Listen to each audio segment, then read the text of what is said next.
Back in the day, if you wanted to get noticed, it meant renting a billboard, taking out an ad in a newspaper, or failing that, just standing on a soapbox in the park and pontificating. But now, with large search engines being the go-to fonts of information for most of us, to make themselves heard, people, companies, and other organizations have been seeking ways to fight and claw to the top of search results using a process called search engine optimization, or SEO. But what is that?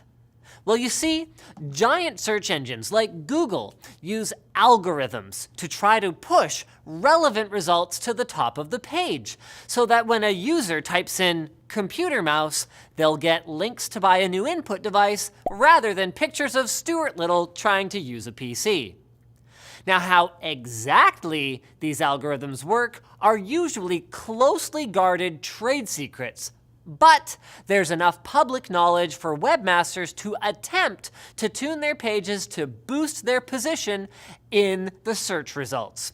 In fact, Google even puts out a search engine optimization starter guide to help website owners improve their chances of earning the coveted top result. So then, for starters, it's a good idea to optimize your page's metadata.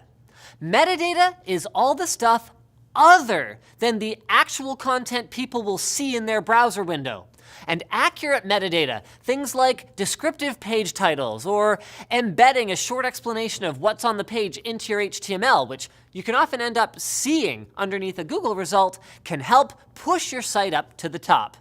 A more recent development is making URLs themselves more informative. You've probably seen this on news sites, which have started to use file names that indicate what the article is about, like tasteless YouTuber wears socks and sandals.html, which is a lot more helpful to a search engine than just assigning some random number. Another pro tip is to nest your pages in some sort of sensible directory structure, organized by things like topics and dates. But what about the page itself? Well, since most modern search engines use how often a page is linked to as a key metric of its importance, providing descriptive text links in the body of a web page to other pages on your site can be very helpful.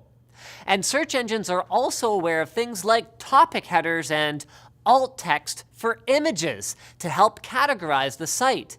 The key, as with any metadata, is to keep these as short but also as informative and descriptive as possible to make it easier for a search engine to determine that your site is relevant to a particular topic.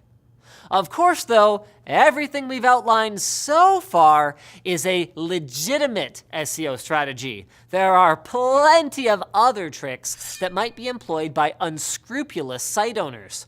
These collectively are known as black hat SEO or spamdexing, and their goal is to try to make the page seem more relevant to a topic than it actually is. And these tricks can take the form of anything from hiding keywords in invisible text that a user would have to highlight to see, to buying link backs or even traffic from other sites, to using irrelevant keywords that might just be trending at the moment, or even just overusing the relevant ones. This kind of behavior has resulted in a bit of a digital arms race between search engine developers, who are trying to weed out these pages for their users, and spammers or site owners who are desperate for clicks and aren't above using shady tactics. So who will ultimately win? Well, let me put it this way.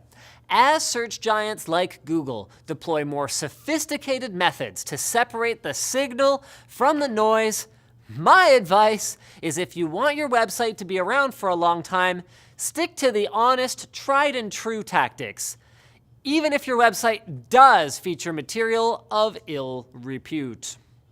Speaking of SEO tricks, if that's just yet another thing that you don't want to deal with when you want to build your own website, Squarespace actually does a lot of this stuff automatically. Squarespace is the way to go if you want to build a simple, powerful, beautiful website. It's easy to use. You just click here and go, okay, I want a picture there. You type up your text. The whole thing has got a cloud interface that is really clean.